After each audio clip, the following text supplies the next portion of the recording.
In the late 16th century, deep in the Carpathian Mountains of Hungary, there lived a noblewoman whose name would become synonymous with cruelty and horror. Elizabeth Báthory, born in 1560 into one of the most powerful families in Central Europe, was wealthy, educated, and well-connected. But behind the polished veneer of aristocracy, she concealed a monstrous secret.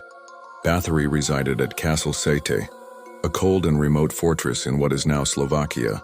Over time, rumors began to spread through the nearby villages. Young peasant girls who had gone to the castle to serve as maids were vanishing. What began as quiet concern soon turned to alarm as more and more girls disappeared without a trace. When the truth finally came to light, it shocked even the hardened nobility of the region. According to hundreds of witness accounts gathered during a lengthy investigation, Elizabeth Báthory had subjected her victims to unspeakable acts of torture. Girls were beaten until their bodies were pulp.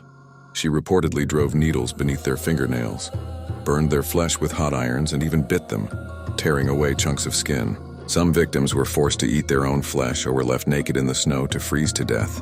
The most infamous part of her legend, and perhaps the most enduring, is that she bathed in the blood of virgins to preserve her youth and beauty.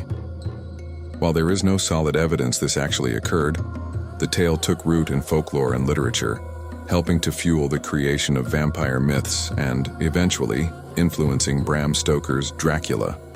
In 1610, King Matthias II of Hungary ordered her arrest. When authorities arrived at Castle Sete, they reportedly found a dying girl in the chambers and the remains of others nearby. More than 300 people testified against her, including castle staff and survivors. Yet, because of her noble birth and political influence, she was never put on trial in a traditional sense, nor was she executed. Instead, she was confined within her castle, bricked into a room with only small openings left for food and air. Elizabeth Báthory remained sealed in that tomb-like space for 4 years until she died in 1614. Her story has lived on for centuries, part history, part legend. A chilling testament to how power, cruelty, and myth can intertwine,